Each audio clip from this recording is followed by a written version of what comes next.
The play-in tournament, violence and politics. What the hell am I talking about? Well, stay tuned and find out. It's the Stephen A. Smith Show coming your way right now.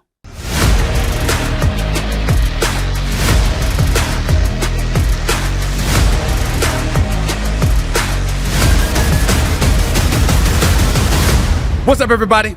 Welcome to the latest edition of the Stephen A. Smith Show, coming at you as I love to do at the very least 3 times a week over the digital airwaves of YouTube. I'm here in Las Vegas, Nevada, courtesy of Blue Wire Studios, an immaculate studio nonetheless. Anytime I come to Las Vegas, I like to be here. I like to do the show from here because, as you can see, it's pretty fly and the name behind it ain't bad either, okay? But thanks to everybody for enjoying the show and watching the show and what have you. And always I'm giving props to my official studio sponsor, FanDuel Sportsbook. FanDuel, the official studio sponsor of the Stephen A. Smith Show. By the way, appreciate the love and support. Subscribers have escalated above 421,000 in the first 8 months. Can't thank y'all for the love and support. Keep it coming, and I'm going to keep on coming. Just make sure to like and follow the Stephen A. Smith Show right here on YouTube. Just click the bell to get notified for all of our new content, and there you'll have it. And while you're at it, please don't forget to pick up my New York Times best-selling book, Straight Shooter, a memoir of second chances and first takes. Normally, I take calls at the ends of every show at 888-SAS-5303. That's 888-727-5303.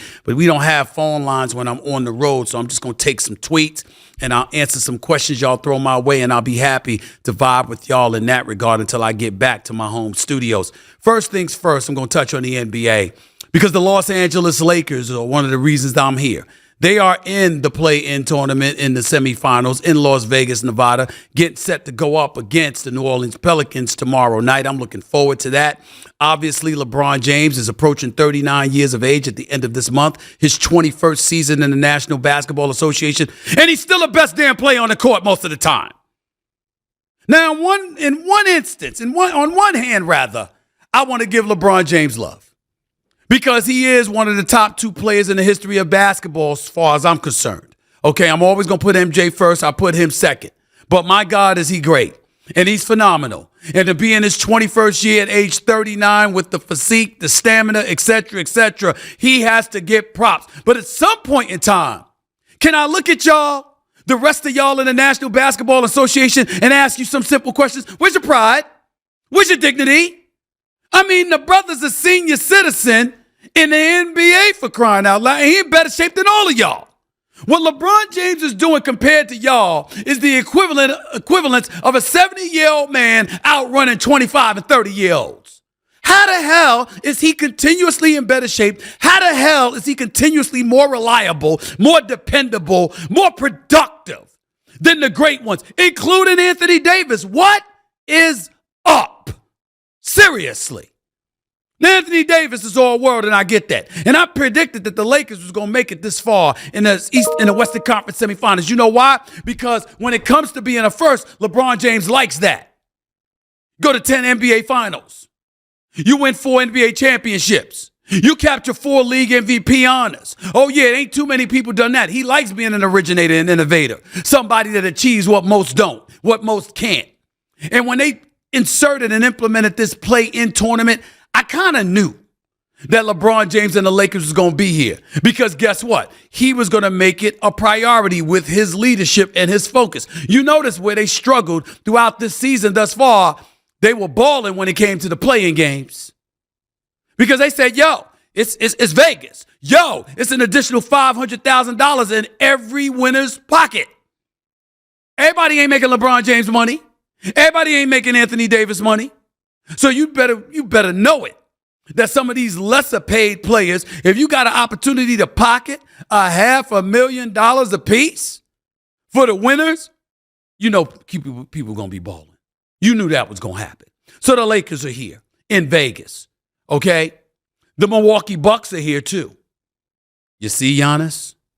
You see Dame Dollar? You see them against my New York Knicks the other day. Now, I ain't going to spend too much time on this because I'm just going to get angrier and angrier talking about the New York Knicks. When I talk about the New York Knicks, I'm like that episode of The Honeymooners with Ralph Cramden when he was sitting up there talking about his mother-in-law. And he was like this, all calm, talking to Norton, or writing some letter or whatever, or actually taping something for Alice's wife. And he sat up there and said, I know your mother doesn't mean it. She's just naturally mean, that's all. And I know that she doesn't mean to do this and she doesn't mean to do that. She's just born that way. She's never going to change, Alice. She's going to be the same old way, Alice. She's a blabbermouth. Remember that episode? One of the most hilarious comedic episodes ever. That's how I feel about the New York Knicks. You got 11 picks over the next 7 years. What the hell are you holding on to them for? You going to take them to the grave with you? You haven't done shit since 1973, really. When you going to do something? Could you get a superstar? Do you continuously have to be the team having players that are never the best players on the court? There's always a member of the opposition with a better player than your best player. Why is that always the case? That is what has happened to the New York Knicks. And I want the camera right here. I don't want this camera. I want this camera. Keep it on me right here because I'm pissed. The New York Knicks are 10-0 against sub-500 teams this season. They're 2-8 against teams above 500. So you beat up on the little guys. You beat up on inferior competition. But when you got to answer the call against somebody on your level, you fold like cheap tents. And that's exactly what happened to the New York Knicks against the Milwaukee Bucks on Tuesday night. 146-122. Gave up 35 to Giannis. Gave up about 7 3-pointers to Dame. I forgot whether it was 5 or 7, but it don't matter. They have Giannis. They have Dame. Knicks don't have anybody like that. And that's why Milwaukee's in Vegas. When we look at the Indiana Pacers, that's a feel-good story. Number one offense. Can't stop a cold. Giving up about 125 a game. But this kid, Tyrese Halliburton, why does that make me a bit salty? Because in 2020, I begged the New York Knicks, because I'm a lifelong New York Knicks fan. I begged them to draft Tyrese Halliburton. Begged them. Begged them. And I was ignored. We know what we're doing. No, you didn't. You drafted Obi Toppin. Where is he at? In Indiana with Halliburton right now. They're teammates. Because what do you need Obi Toppin for when you got Julius Randle? But you needed a point guard. And you wouldn't have needed to go out there and get Jalen Brunson. But you got him. And you had to pay over $100 million to get him.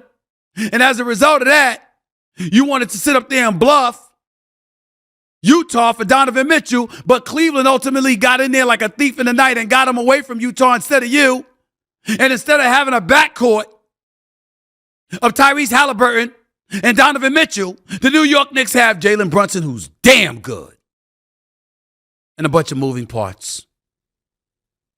Manuel Quickley, Quentin Grimes, people like that. I mean, come on, y'all. Of course I'm ticked off, but I'm happy to see Indiana here because they'll score on anybody. And this kid Halliburton is special. And the last team in these semifinals for this play-in season is the New Orleans Pelicans. I'm just going to say it plain and simple. I don't give a shit what the Pelicans are doing. It means nothing to me if Zion Williamson is not healthy. If he's healthy, all bets are off. But if he's not healthy, it's a problem. If he's healthy, the Pelicans could get to the finals. At the very least, the conference finals. They could do it. They got the talent. They got the athleticism. They got the perimeter shooting. They got the veteran leadership with C.J. McCollum. They got a stud in Zion Williamson. They got the coaching of Willie Green, who's one of the bright young coaches in this game as far as I'm concerned. They got a great home court. But let me tell you something. If Zion ain't healthy, they going home early. We all know it. It's just that simple. So you got New Orleans and L.A. You got Milwaukee and Indiana. The in-season tournament for the NBA has been a success. Because if you watch Sacramento against Golden State last week, if you watched Boston against Indiana the other day, and you see how much these players cared, and you see how riveted the crowd was, you see that it wasn't just a regular season game type atmosphere. It was a little something extra, which is what their goal was, because the NBA didn't want to concede the month of November and some of December to the NFL. They wanted to remind the world, we got a sports league too. And that's exactly what they did. I give the NBA props for that. I truly, truly do. So I'm glad to be here. I'm excited about being here. It's going to be interesting. I think we're going to see the Lakers and Milwaukee in the championship game on December 9th. That's the only game that doesn't count towards your regular season record. It's going to be real interesting to see what happens Saturday. Dame Dollar and Giannis versus the Lakers. But I got to tell you something. Indiana would be exciting to watch under those conditions too. I just don't think they're going to beat Milwaukee. Let me transition somewhat anyway to the world of politics. And I'm going to turn this way. Follow me over here when I bring up this subject. And here's why I'm going to bring up this subject. It's about Ron DeSantis, the governor of Florida, but it's not about politics. It's about sports because he's talking about setting aside $1 million in the state budget for any potential litigation coming down the pike to sue the NCAA or to sue somebody because of the college football playoff selection committee that didn't pick Florida State, who went undefeated but still got left out of the top 4 spots. According to the articles right here, it says Ron DeSantis is adding financial backing to the backlash from Florida State's playoff exclusion.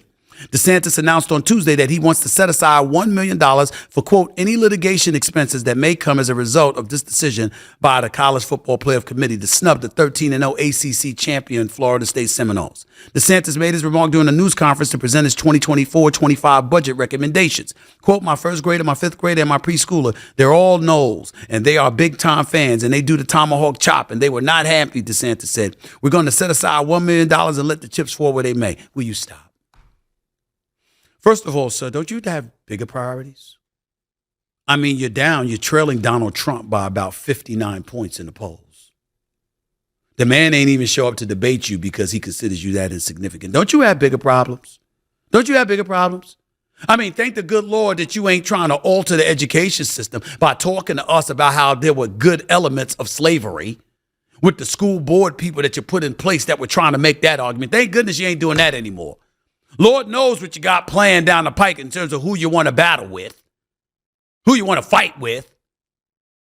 But let me tell you something right now. Fighting the school system 1 minute, fighting amusement parks another. The list goes on and on. Let me tell you something. You're getting your ass kicked by Donald Trump. And Nikki Haley is coming up the rear. She's got donors on the left voting for her because she's considered somebody that's a better candidate to represent the nation in the event that one of those 91 counts against Donald Trump, 4 indictments totaling 91 counts, ends up being effective enough to make him a convicted felon. Nikki Haley is slowly but surely, I shouldn't even say slowly, she's gaining momentum, which is why the debates are scheduled to take place tonight in Tuscaloosa, Alabama, matters because she's getting donors and she's building momentum. Isn't that a priority you should be focused on? I would say so. I would say so, Governor DeSantis. Now, I got to admit, you looked good going up against Gavin Newsom in that debate that Sean Hannity for Fox News hosted the other night. It was fact-based. You were throwing a lot of stuff out there. You knew your stuff. You were definitely combative, which is your MO. And I thought you were relatively effective against Gavin Newsom. And you clearly gave us 2 distinctions. But this is not your lane. First of all, this isn't the first time a college football program institution has gotten screwed over. Ask TCU. Ask Ohio State. Ask Baylor. Ask Central Florida from years ago. Didn't hear you talking about them at that time in 2017. Now, none of those teams were undefeated, and that is fair. But the criteria that the College Football Committee clearly states, it brings up head-to-head competition. It brings up strength of schedule. It brings up all of that. You know what else it brings up? Availability of players and coaches. When the Florida State Seminoles lost Jordan Travis, you had an opportunity to still look good. You didn't take advantage of it. In 2014, when J.T. Barrett went down for Ohio State, Cardale Jones took over the quarterback position for the Ohio State Buckeyes. They promptly went against Wisconsin and beat them 59-0. Right after that, they were inserted into the college football playoffs. You know what they did? They won a national championship. They knew that style points mattered, so they went out and they abused Wisconsin. That is not what Florida State did. When they lost Jordan Travis, they squeezed by Florida. When they lost Jordan Travis for a second week and didn't have him available to them, they squeezed by Louisville. Meanwhile, Alabama, led by Nick Saban. You know that guy, right? 11-1 in SEC title games. 7-time national champion. You know that guy, right? Considered universally as the greatest coach in the history of college football. You know that guy, right? His team happened to have won 11 straight. Even though they lost to Texas, it was the second week of the season when he was trying to figure out if he had a quarterback. They won 11 straight thereafter. You know what else they did? They beat Georgia in the national championship game. You know what else they did? They beat a Georgia squad that had won 29 straight. You know what else they did? Georgia was the reigning 2-time defending national champions. And Alabama knocked them off. And last but not least, Governor DeSantis, because clearly, even though you don't need any homework from so much with politics because you're on your game, clearly you need it with sports. Did you see TCU get whipped up last year in the national championship game? 65-7. Let me educate you about something, Ron DeSantis, because I think you need my help, and I'm here to help you. Very astute, Governor. Don't like some of your policies, but there's no doubt you know what the hell you're talking about, and you are no dummy. Highly accomplished individual, not here to disrespect you, sir. But you could use a little help when it comes to knowing how to appeal to a nationally televised audience. Perhaps if you did that, you'd be higher in the polls. And the fact that you struggle with that sort of dilutes your argument on behalf of Florida State, because what you're not paying attention to is the problems that TCU's annihilation in the national championship game that Georgia caused. The committee didn't want to see a part 2 of that. The networks didn't want to see a part 2 of that. Nobody wants to see Florida State going into the college football playoffs with someone other than their star quarterback and struggling to score points against Alabama. And if it's not against Alabama, Texas, Washington, and Michigan, how you think that's going to work out? Nobody wanted to risk that. That's why they're out.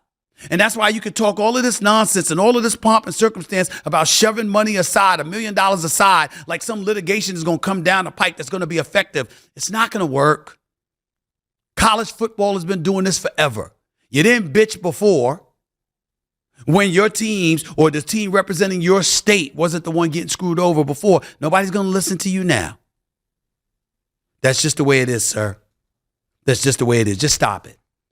Stop it. I know you were, campaigning because you were in the press conference and talking to the folks out there. But the reality is that, look, man, it ain't going to work. So just get over it. Before I get to my last subject, let me let y'all know that Devin Haney, former lightweight champion of the world, now moving up to 140 pounds to fight Regis Prograis at the 140-pound title.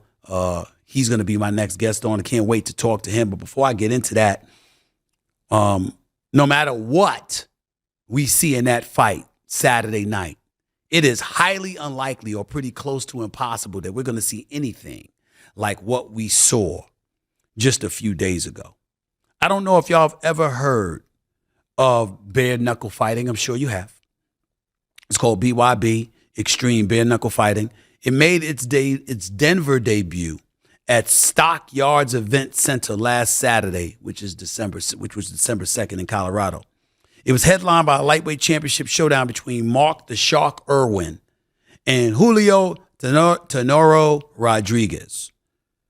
Right, Tenoro Rodriguez was victorious and became the youngest active champion in bare knuckle boxing. The Shark lost a close decision, but more importantly, sustained what they called a brutal hematoma in the process. For those of you who don't know what hematoma is, before y'all show this picture, let me read this to y'all. Hematoma is a localized bleeding outside of blood vessels due to either disease or trauma. It occurs when an injury causes blood to collect and pool under the skin, giving it a spongy, rubbery, lumpy feeling. I preface what I'm about to show you with that because I needed you to understand what the hell you're about to look at. Could you show that picture, please, to my producers? Do you see that? Do you see that? I mean, damn. That's just bad. It really, really is. And so when you see something like that, then I got to look it up because I'm saying once upon a time, the UFC was banned. It was outlawed. You had senators like the late, great John McCain that never wanted UFC to be a legalized sport. If anything should not be legalized, it's this. This is legally sanctioned in 25 states. Bare knuckle fighting rapidly gained popularity and legal acceptance in the United States. Initially, professional bare knuckle boxing was not legal under any federal or state laws in the country. Well, it is now. And when I saw that video, I said, don't allow that man in the ring again. Matter of fact, why do we have to have that? We got boxing. We got the UFC. Damn it, ain't that enough? Ain't that enough? What the hell are we going to ask for next? Lions to get back in cages with men? I mean, what the hell are we talking about here? We don't need to see that. We just don't. I'm sorry. I don't want to see that. Good Lord have mercy. Don't tell me that kid's going to be all right. I don't believe it. I know that once happened to a fighter that got headbutted by Evander Holyfield.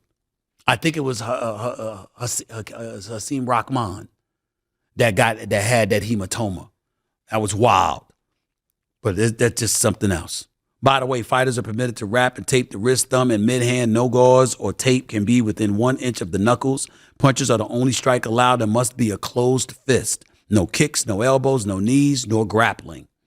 A fighter gets knocked down, he'll have 10 seconds to return to his feet, or the referee will stop the fight. And obviously, if his vision is impaired, the referee may call a timeout or give a cut man 30 seconds to stop the bleeding. And if they can't, the referee can call a fight. Get rid of it. Let's stick to boxing. Let's stick to UFC. Let's stick to the slap contest. Even though I'm seeing people get knocked out, knocked silly, it is just a slap. I mean, it's devastating, but it's just one slap, okay? That's something that's been popularized by Dana White for the UFC, and it's gaining momentum more and more every day. More power to the brother. If somebody want to do something like that, make a living slapping the living shit out of people, knock yourself out. I'll never be a part of no damn contest like that. But that ain't this. That ain't the bare knuckle fighting. It really isn't. That should be banned. Let me get to a sport that I want to talk about, and that's boxing. I got a super lightweight championship fight coming up.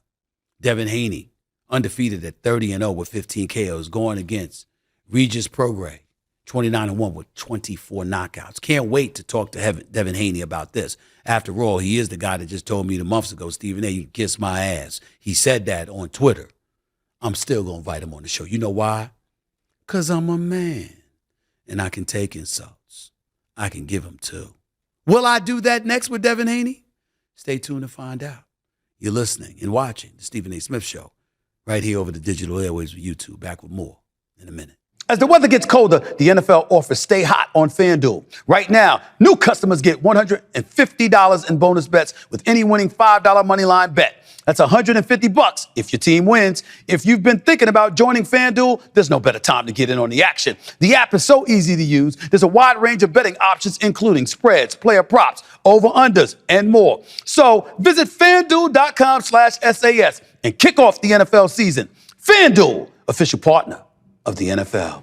Must be 21 plus and present in select states. FanDuel is offering online sports wagering in Kansas under an agreement with Kansas Star Casino, LLC. First online real money wager only. $10 first deposit required. Bonus issued as non-withdrawable bonus bets that expire 7 days after receipt. Restrictions apply. See terms at sportsbook.fanduel.com. Gambling problem? Call 1-800-GAMBLER or visit fanduel.com/RG in Colorado, Iowa, Michigan, New Jersey, Ohio, Pennsylvania, Illinois, Tennessee, and Virginia. Call 1-800-NEXT-STEP or text NEXT-STEP to 53342 in Arizona. 1-888-789-7777 or visit ccpg.org/chat in Connecticut. 1-800-9-WITH-IT in Indiana. 1-800-522-4700 or visit ksgamblinghelp.com in Kansas. 1-877-770-STOP in Louisiana. Visit mdgamblinghelp.org in Maryland. Visit 1-800-GAMBLER.net in West Virginia or call 1-800-522-4700 in Wyoming. Hope is here. Visit gamblinghelplinema.org or call 800-327-5050 for 24/7 support in Massachusetts or call 1-877-8-HOPE-NY or text HOPE-NY in New York. Welcome back to the Stephen A. Smith Show. My guest today is the former undisputed lightweight champion of the world who has an impressive record of 30 wins, 0 losses with 15 knockouts. He'll be looking to add to that total as he bids to become a 2-weight world champion when he meets Regis Prograis on December 9th at the Chase Center in San Francisco. Please welcome the champion of the world, Devin Haney, to the show. What's going on, big time? How are you, man? I'm amazing. I'm not the champion right now. I'm the challenger. You're the challenger, but I'm calling you the champion because, damn it, you don't have a loss. And you were champion. Yes, you just sir. moving up Yes, in weight. sir. So you're a champion when you don't have any losses, Devin. You ain't got no losses. 100%. Okay? I'm a born champion, but right there we now go. I'm in my challenger mentality. You know, I'm obviously in the process of releasing my belts at 135 and getting a new one at 140. So when you say you're in challenging mode, explain to me the difference between being in the challengers mode and the champions mode for those that may not understand. Yeah, I mean, you know, at 135, I was, you know, champion. I was undisputed champion. I was the man of the division. I had all the belts. It was nobody that, you know, could, you know, say anything about, you know, anything about a belt, anything about a champion. I was the guy.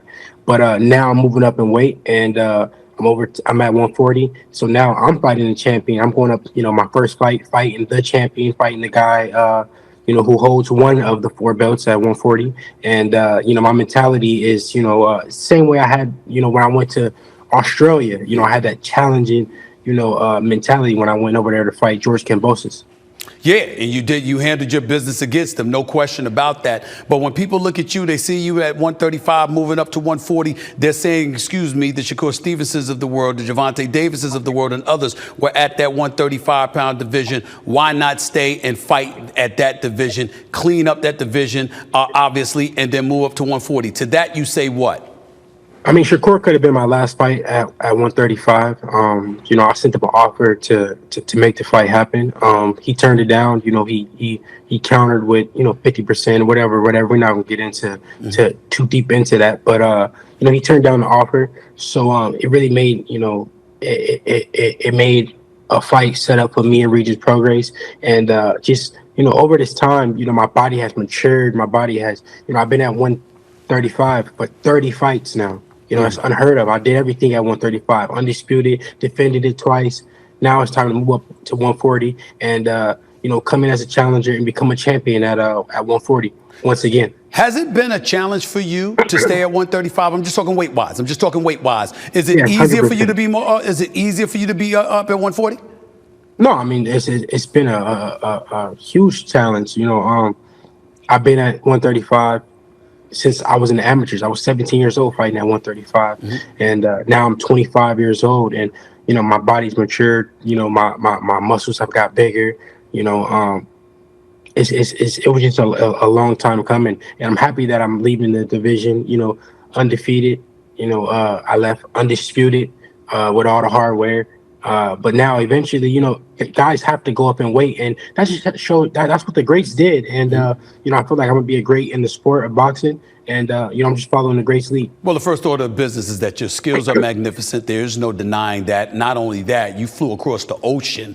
You understand against Kambosos to go and win that fight, so you deserve a lot of props for that.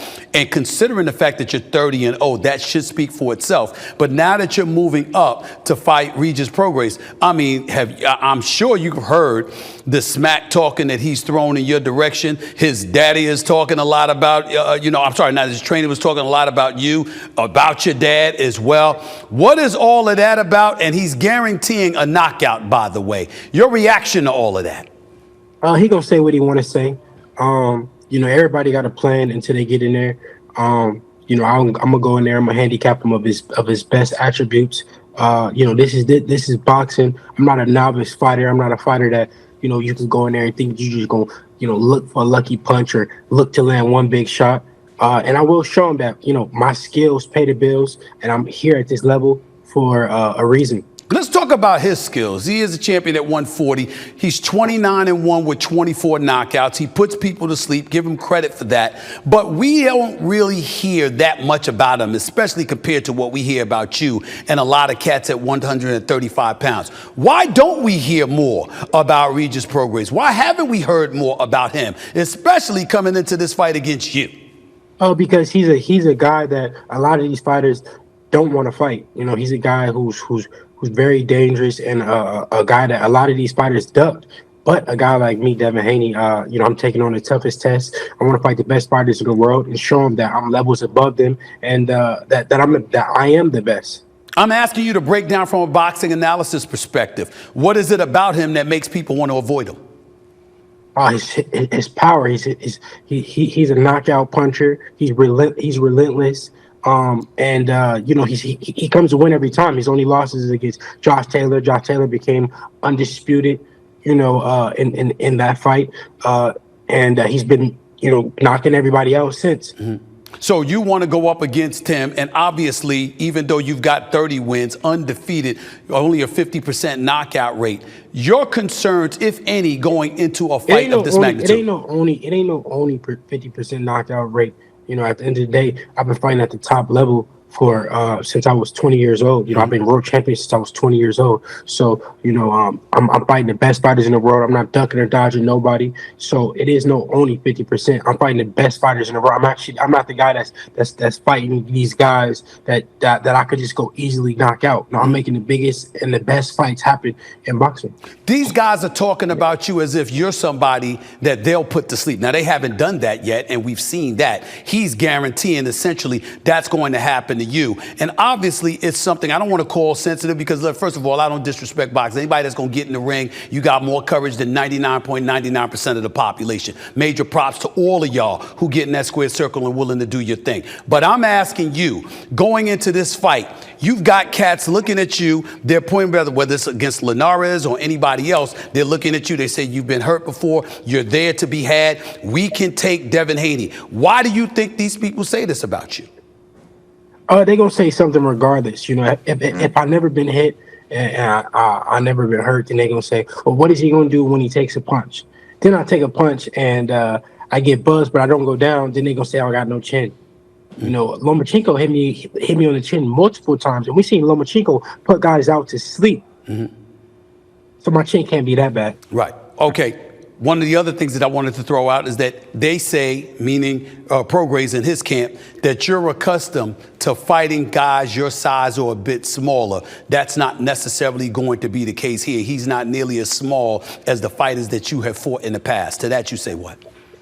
I'm used to fighting, you know, when I am small, when my body is not fully hydrated and fully, it's not itself.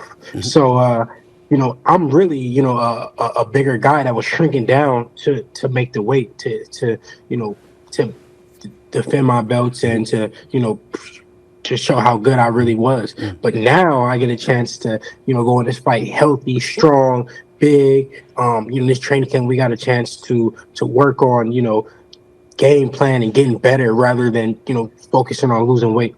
Do you feel that you've been underappreciated as a champion in the world of boxing?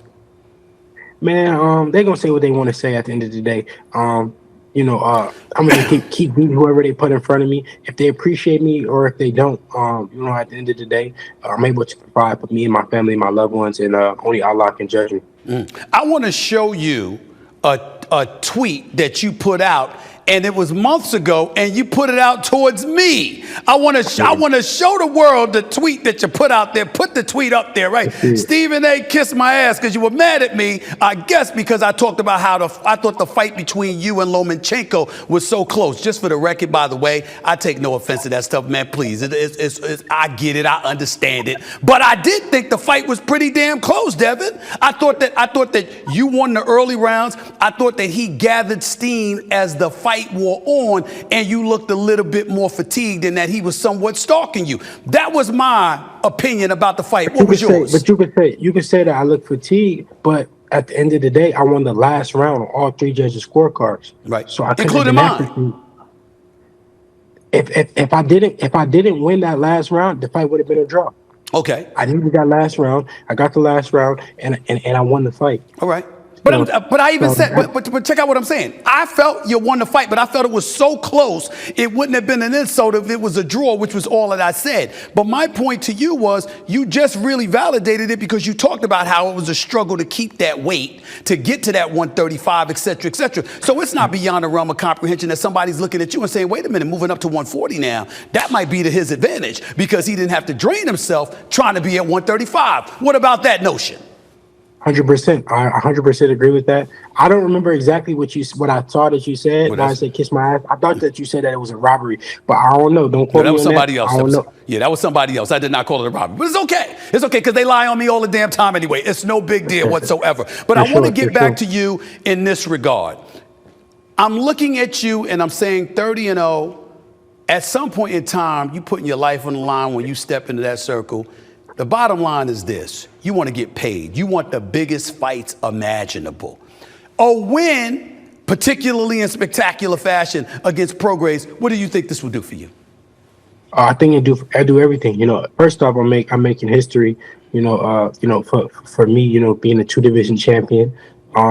So that's big. And then we got to see what's next. I'm interested. I'm looking at the 147-pound division. Really?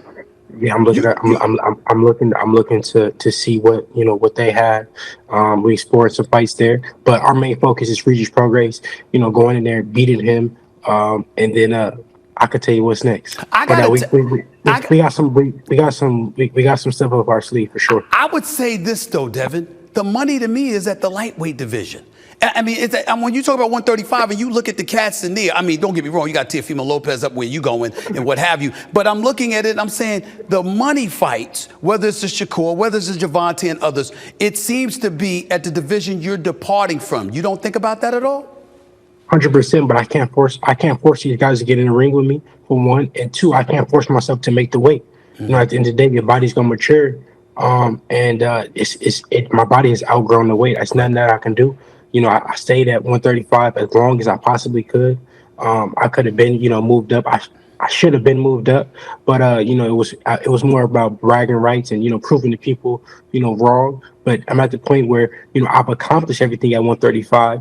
I became undisputed, and the guys weren't eager to get in the ring with me at 135. So now I'm at the point where I'm at 140 and possibly 147. But God willing, inshallah, I'm victorious in this fight, and then we'll see what's next. You're looking at some of the great fighters in history. I'm talking about some of the great pure boxers in history. Where do you think you rank amongst them?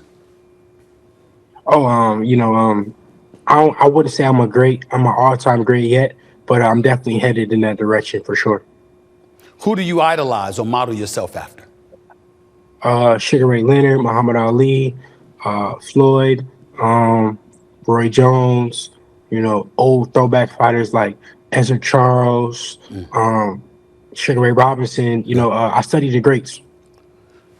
Who's the boxer that you talk to most in terms of seeking counsel or advice from? Because these are guys that are your brethren. They're your contemporaries. One would imagine you're not just listening to your dad. You're listening to guys that also are getting the squared circle as well. Is there anybody that stands out in your mind that's constantly in your ear talking to you, whose advice and counsel you receive a lot of? I've talked to a lot of different fighters, but I would say Zab Judah, my godpops. He been mentoring me since I was a young kid. I got to see him on the back end of his career and be there with him. So yeah, I would say Zab. But what has Zab told you? Because I got some history with Zab. I've known Zab for a long time. What has he told you? Oh man, he tell me so much. But he loves what I'm doing. We be in the gym training together. Everything that we set out to do, we doing, and he's happy with that, and I'm happy with it too. You bring up Zab just as an aside, off subject. Zab, I consider to be one of the most gifted boxers I've ever seen. This brother was special. I think the one issue with him is whatever distractions were going on in his life from time to time, the level of focus wasn't there, because I thought Zab had a chance to beat Floyd Money Mayweather. Actually, once upon a time, I really thought he had that. He was spectacular. He had knockout power, southpaw, speed. Zab was special, no doubt. I always got love and respect for him. But it was just, that little extra something. I wish that he had that. Having said all of that, before I let you get on out of here, what's your predictions for this fight? I think that this fight is going to be, a lot of people are going to be surprised with how bad I beat Regis Prograis. We know that what he's coming to do, but he don't know what I'm coming to do. And I want to put a beating on him. And show the world how much better I am at 140, how much stronger, how much faster, how much better of a fighter that I am. So tune in December the 9th. It's gonna be fireworks for me. I'm coming in there to hurt him. Isn't it just a boxer versus a puncher? Because that's how they're trying to label it. Like, you're gonna box and you're gonna try to look pretty, and he's gonna come in there and try to maul you and just take you out. That's the impression. I'm not quoting them, but that's the impression that they've given. Is that an accurate depiction of how you think they view this fight? You're the boxer, they're the puncher. However they want to put it, I'm gonna embarrass him. you know, he got his eyes set on his knockout and this one punch stuff, and you know, putting the pressure and trying to do this and trying to do that. I'm gonna embarrass him. Devin Haney, all the best to you. December 9th, that is this Saturday, ladies and gentlemen, at the Chase Center in San Francisco, California. Haney goes up against Prograis, obviously for the championship at 140. It could be interesting to see what happens, especially if he wins in spectacular fashion. It can get very, very interesting. I know I can't wait. Neither should you. We all know how much of a hassle buying a car can be. You spend so much time driving around trying to find the perfect car, negotiating over the price, and worrying about the quality of the vehicle. But not anymore, thanks to Vroom. Vroom is the better way to buy and sell used cars. When you go to Vroom.com, you can shop thousands of cars right from your phone. They have all the popular makes and models and no haggle pricing, so you know you're getting a good deal. Best of all, they'll deliver your new ride directly to you. Vroom stands by its vehicles, too. Every car and truck from Vroom goes through a thorough inspection and reconditioning process and comes with a 90-day limited warranty. On top of that, you have 7 days or 250 miles, whichever comes first, to make sure it's the car for you. And if you don't love it, you can return it. You can also sell or trade in your current car on Vroom, and they'll pick it up for free. Just answer a few questions about your car on the Vroom website, and you'll get an offer in as little as 2 minutes. You have no obligation to sell, so there's nothing to lose. So whether it's buying your next car, selling or trading in your current one, Vroom has you covered. So start shopping today at Vroom.com. That's Vroom.com. Very few sports teams have been successful because of just one person, because there's no I in team, and Indeed knows that. When you're running a business, you got to be hiring the best team around, and you need Indeed to help with that. Indeed can streamline hiring with powerful tools so that you attract, interview, and bring candidates aboard all in one place. I love that they don't mess around and waste our time. They immediately match you with quality candidates and do all that hard work for you. And the best part is that they're the only job site where you just pay for the applications that meet your must-have requirements. No time or money wasted. So start hiring now with a $75 sponsored job credit to upgrade your job post at Indeed.com/SAS. Offer good for a limited time, of course. Claim your $75 credit now at Indeed.com/SAS. Just go to Indeed.com/SAS and support the show by saying you heard about it on this podcast. Indeed.com/SAS. Terms and conditions apply. Need to hire? You need Indeed. Welcome back to the Stephen A. Smith Show right here over the digital airwaves of YouTube. Before I get to text messages to close out the show, it was a couple of items that I wanted to touch on. Number one, some of y'all out there, it's like, you know, you should be working for your money. I don't know if anybody told y'all that. You shouldn't be always looking for shakedowns and to get over. I mean, our society, some of y'all are just a bunch of no good trifling ass people. I mean, somebody got to tell y'all this. You know, get out there and work for a living, okay? Because I'm thinking of this guy here, and listen, I don't know the guy personally or whatever, but his name is Melvin Townsend. Now, y'all may not know that person. Well, let me refresh your memory. Do you remember last year sometime when Mike Tyson, there was a video that circulated on TMZ, former heavyweight champion of the world, Mike Tyson, literally turning around and leaning over a chair on a flight and beating some dude down on the plane. Remember that went viral? That's Melvin Townsend. That's the person that was getting his ass kicked. Because for some reason, it's supposedly, purportedly, he was a bit inebriated. He was drinking a little bit. He didn't have all his faculties in order, whatever. I totally believe this, because that's got to be the reason why of all the people in the world you want to start a fight with, it's Mike Tyson. Mike Tyson is the guy that you want to start a fight with. You want to sit up there with all the people in the world whose seat you want to nudge, who you want to agitate while he's trying to get some sleep, who you want to mess with. You picked that guy, Mike Tyson. So Mike Tyson, as the video showed, simply turned around, jumped up out of his chair, leaned over his chair, and commenced to whipping Melvin Townsend's ass. Now, ladies and gentlemen, this was on a plane ride last year. It was on a JetBlue flight from San Francisco, okay? And this guy, Townsend's attorney, Jake Jondal is his name, sent a pre-litigation letter to Tyson and is seeking a settlement for injuries and damages Townsend suffered in what he described as a vicious assault. In the letter, Townsend said, quote, he was excited to speak with Tyson when he noticed he was sitting near him on the flight. Quote, there were several other remedies available to Mr. Tyson, but he chose physical violence. Not only is the evidence clear that Mr. Tyson committed the intentional torts of assault and battery, but he also acted recklessly and negligently. Oh, shut up. That's the lawyer that's saying that. Shut the hell up. Listen, if that was the case, listen to what the police said. Police did not pursue charges against Tyson due to, quote, circumstances surrounding the confrontation.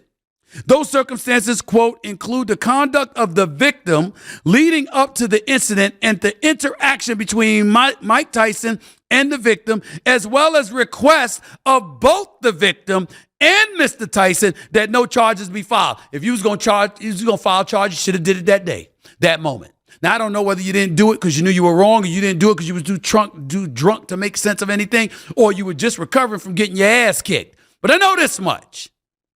You do have a legitimate argument that you were not in your right mind. You do have a legitimate argument that you probably were drunk. Because why the hell would anybody instigate a fight with Mike Tyson? That's just dumb. I mean, that don't make any sense. Who are you, Mitch Green? Remember the guy Mike Tyson gave a black eye to? Remember the dude that was always starting stuff with Mike Tyson? You understand? I mean, who do you think you are? You ain't Mitch Green. So that just was not smart.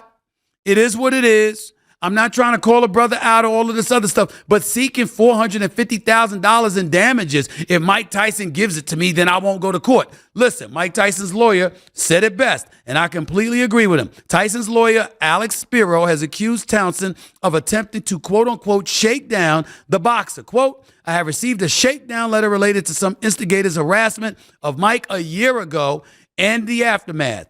There will be no shakedown payment. You're damn right. You're damn right. Because Mike Tyson was on JetBlue, minding his own damn business, trying to get some sleep, and you agitated it. You know what is usually the equivalent of? Listen, I'm not wishing harm or death upon anybody. I remember years ago, this woman got mauled to death. I don't know whether it was a mountain lion or somebody like that. Now, ladies and gentlemen, I want to be very, very clear. I'm not wishing no harm on nobody. I swear. I swear. But it's important that I got to say this. The lion or the mountain lion or whatever mauled her while she was running through the park. Well, what the hell were you doing running through a wildlife park? Just jogging. You know what I imagine happened? That damn lion went like this. Damn it, I'm sick and tired of this woman waking me up. Don't she know I'm a lion?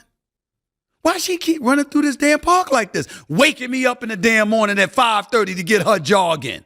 And he finally got tired of it. The family was crying. This many, many years ago. I don't remember where it was. The family was like, yo, you know, she loved jogging through the park. It's a wildlife park. It's wildlife. You know, another incident years ago when I saw this, it's San Diego, if I remember correctly. And I think it was San Diego. It was either that or Chicago. And they had this woman newscaster.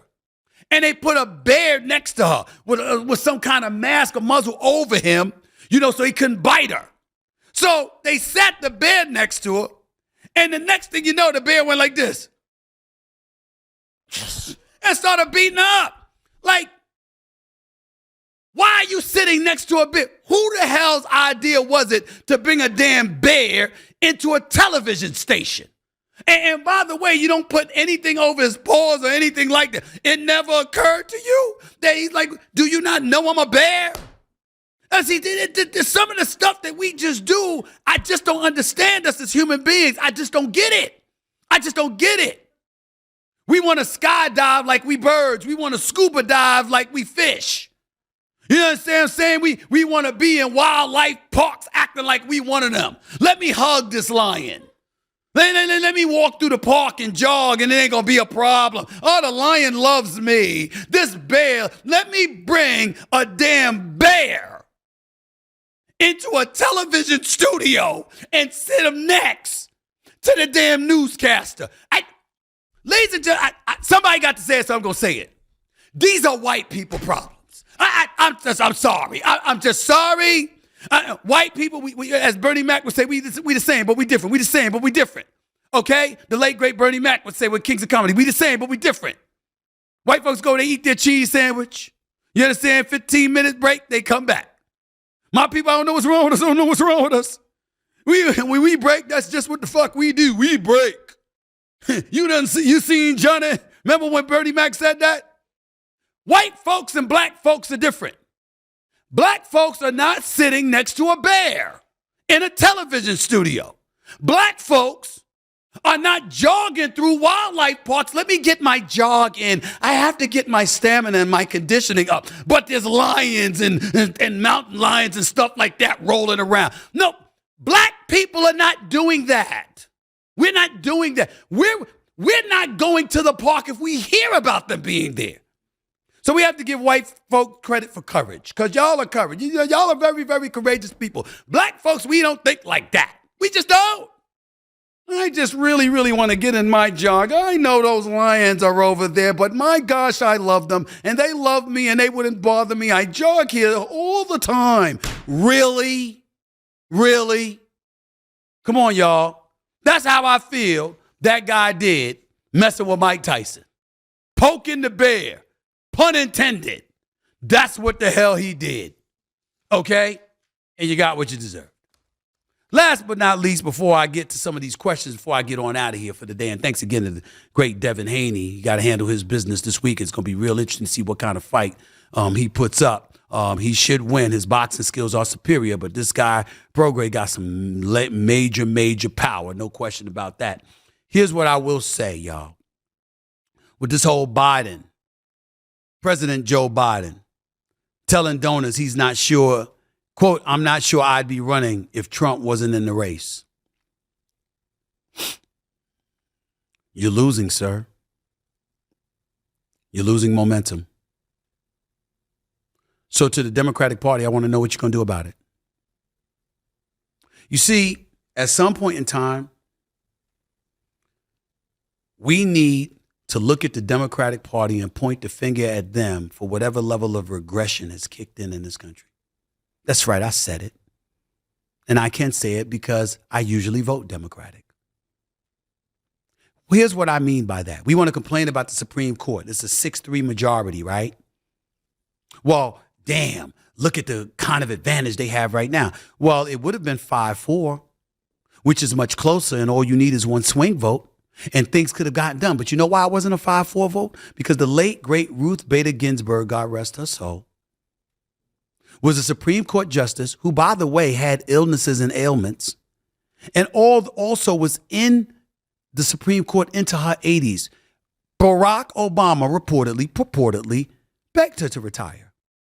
His administration wanted her to retire so they could appoint another liberal to the chair, to the justices. What did she do? No.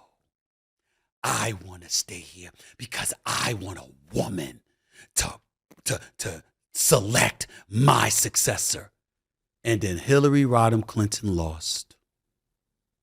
Arrogance, the same kind of arrogance that cost Hillary Rodham Clinton the election in 2016. It wasn't just James Comey and coming up with an investigation 2 weeks before the election. It was also Hillary Rodham Clinton not campaigning in states like Wisconsin and Michigan and Pennsylvania in the waning days before the election in 2016. But it wasn't just that. It's just like she was arrogant enough to believe that she had it in the bag because Trump was talking about grabbing women by the you-know-what, and that stuff was going all over the place before Comey decided to insert himself into the equation.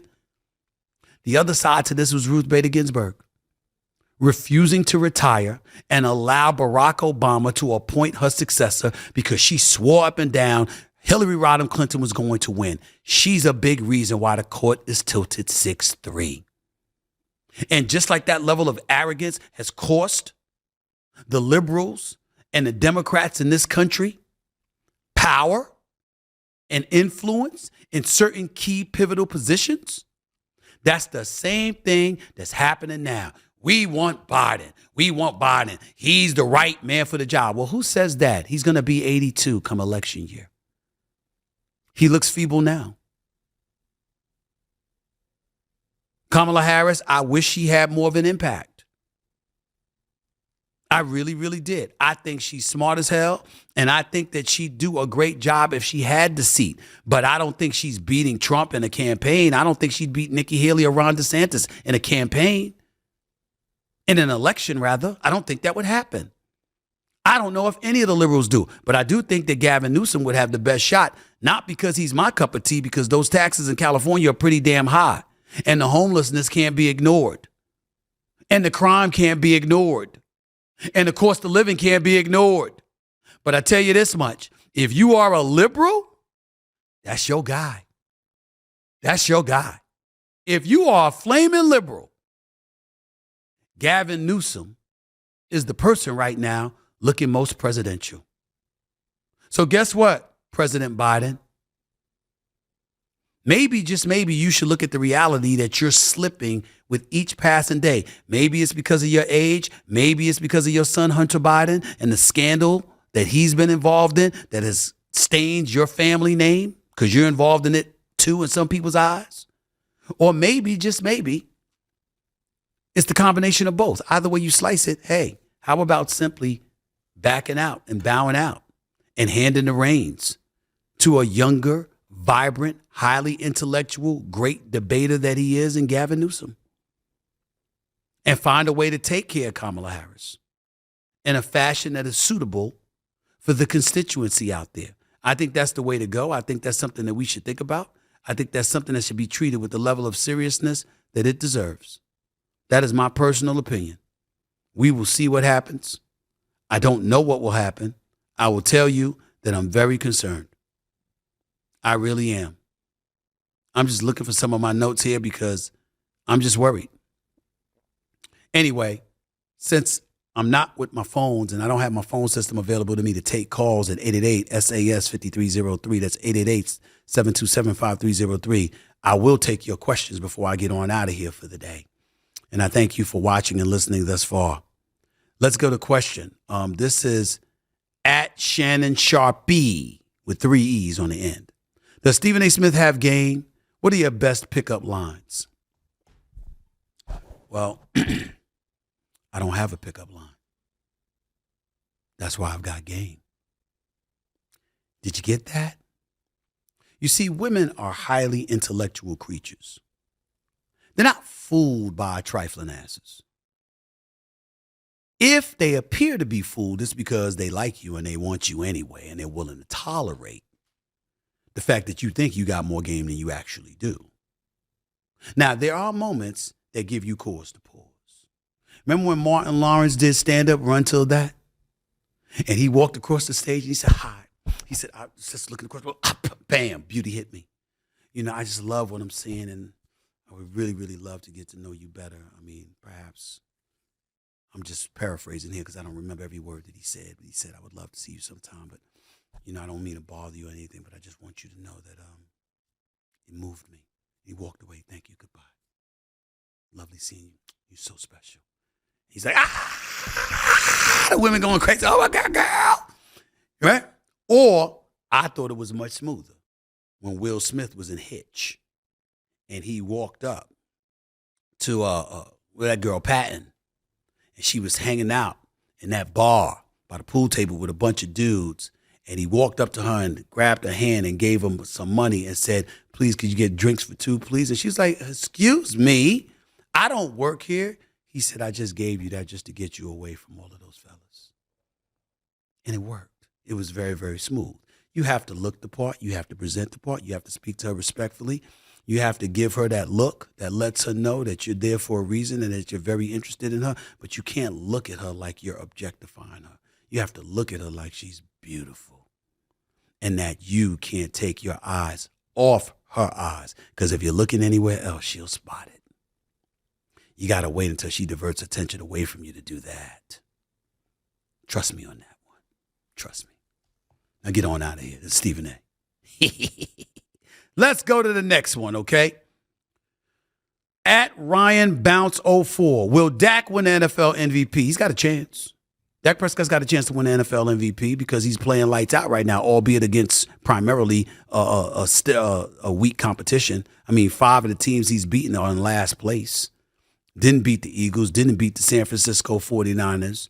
Okay, so we got to take that into consideration. But the numbers are the numbers, and he's playing lights out right now. So I got to give love where love is due and say that Dak Prescott has a chance. Do I think he'll win it? No, because I think that Dallas will fold at the most inopportune time. But he does have a chance. I cannot deny that. At China from China writes, if you could switch careers with only one person in the world for a day, who would it be and why? I would say that's a very, very interesting question. If I could switch places for one day, I would say to you that it would be with somebody like Bill Gates or Warren Buffett.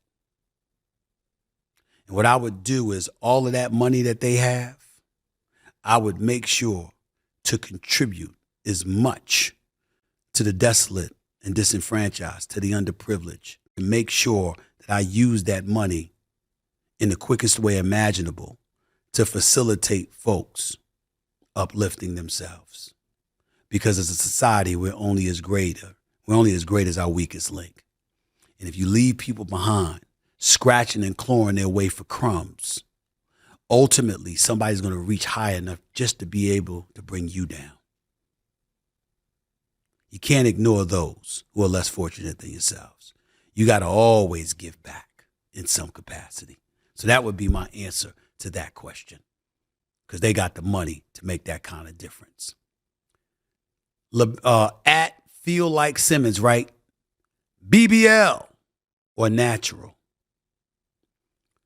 Y'all know what I mean, the big booties? That's what they're talking about here, right? What would I prefer? Well, natural. I would like to state this because it's very, very important.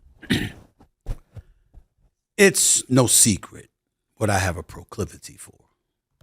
That has been the case all my life, my adult life, that is. I have no desire to be with any woman as flat as me. To each his own. But if I got more A's and T's than you, nah. I'm on YouTube. I can say ass and tits, but I just didn't feel like it. But if I got more of that than you, I don't need you. I really, really don't. I'm sorry. I just don't. Some level of voluptuousness has to exist. I want curves. I mean, you can have some up here. I prefer a lot back there. No doubt about it. Legs matters, hips matter. I don't want you ugly, but you don't have to look like Halle Berry or Beyonce either. You understand? Strong 7. Strong 7. Now I'm going to deviate from this particular subject to bring up what a strong 7 is, because there's not a man alive that's going to disagree with what I'm about to break down. So I want the ladies to listen, because I'm trying to be here for you. I'm just trying to be here for you, okay? I'm just trying to be here for you. I want the ladies to listen. I want the ladies to listen, but all the men, there's no man alive that would disagree with what I'm about to say. You want a strong 7. Let me tell you why. 10, fine as all get out, tat out, body, looking fine, everything like that, got it going on. Too much maintenance. Too much, because she knows she fine. And you're expendable. She could take you or leave you. A 9, that's a problem too. Because you got enough people telling her she's a 10, so half of them acting that way. And by the way, the ones that ain't acting that way still require more from you than what others might. And so you got to be up on your game. That's problematic. 8, that's ideal, because that's really, really good looking. She got it going on. But at the same time, there's a level of independence that comes with it, which is never a bad thing, until she's so independent that she's making you feel like you need to be more dependent on her than she needs to be on you. So there's too many opportunities and too much time that's wasting away where you're not feeling like that dude. You're feeling like a dude, not that dude. Here's where the strong 7 comes in.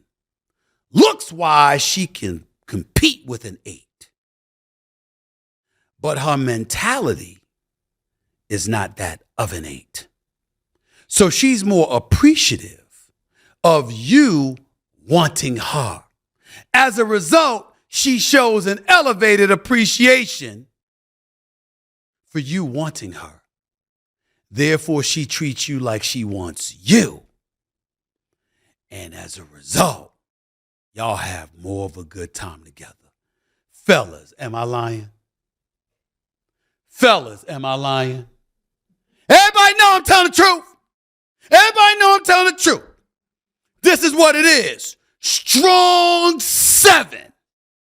Now, that don't mean she ain't an 8, but strong 7. That's somebody who is an 8, but don't act like one. That's what makes her special. Those are the ones that are married. The others, long engagements, quick marriages and divorces, or just perpetual singlehood, because they spent so much time showing you that you were expendable that you finally looked at them and said, well, that's why I don't want your ass, because I'm expendable. You gonna dump me anyway when it's time. Why waste my time? Did I not break that down? I believe I did. Next question here. Let's see what we got here before I get on out of here. Let's see. What do you think about the Yankees acquiring Juan Soto? They need to go get him, especially with Giancarlo Stanton playing the way that he played. They need another batter left. He's only 25 years of age. He's all world. Get him. He don't need to be in no damn San Diego.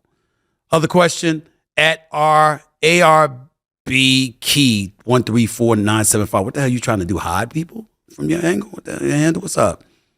Who you taking? Shy or Tyrese Halliburton? Shea Gilgeous-Alexander, by the way. That's a tough call. That's a tough call. Shea Gilgeous-Alexander is a bad brother. I like him a lot. But Halliburton shooting better than 40 from 3. The brother put the ball in the hole from deep. He's averaging over 11 assists a game. Shea, it's almost a pick'em, but at the moment, I got to go with Tyrese Halliburton. When you lead the league in assists and you still averaging 25 a game, 26 a game, I got to deal with that. By the way, let me get back to the BBLs or the naturals. Ladies, especially the black men. I can't speak for other brothers. Can't speak for the white brothers. I can't speak for my Asian brothers, Hispanic brothers. I think I can speak for the Hispanic brothers a little bit more because I know how they are. But I got to speak for the brothers. If you have fake boobs, we don't mind it as long as they move. If they're standing there just staring at you like a mannequin, it's tough. It's tough. But if they move, we good. We good. But what is unforgivable to a black man is a fake fat ass. That is unforgivable. We don't want fakeness in that area. It's important. It's important. You can't have injections and all of this other stuff in it. We'll know. We'll know. It can't just look natural. It's got to feel natural. And if it's fake,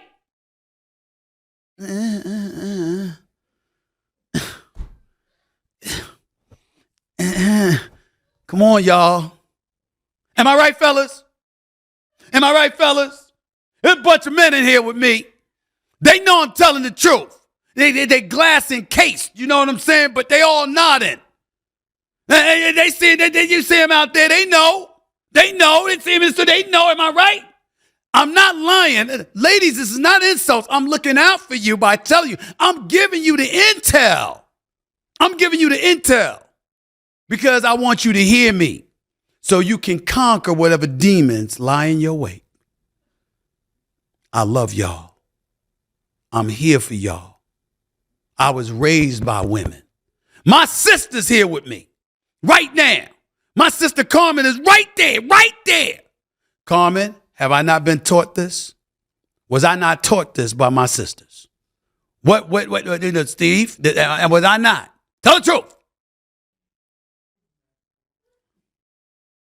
My sisters, it's just the truth. I'm just telling y'all. Have your brother not always looked out for you? Have your brother not always told you, look, man, you ain't looking like that. You ain't put on a different outfit, go do something. Have I not done that with my sisters? Have I not been with my sisters? Tell them that. How, did I not judge mommy when mommy got arrested? When she had on that damn wig, did I not judge her? I lost my mind with my mother. I couldn't have my mama looking like that. My mother beautiful. I didn't like that wig. Okay? How all in, my sister all in, dressing any old way she want. All in is gorgeous. All in walking around dressing with oversized bummy clothes. I'm like, hell no. You understand? Don't play that. Abigail dressing like a nurse all the damn time. I'm like, look, you ain't in the hospital. You understand? Get out there, put on your sexy. You understand? And I tell that to you too. You understand? That's why Carmen got a man in her life, you know. His name is Darren. You know what I'm saying? Do you know? Let me show you how trifling his ass is.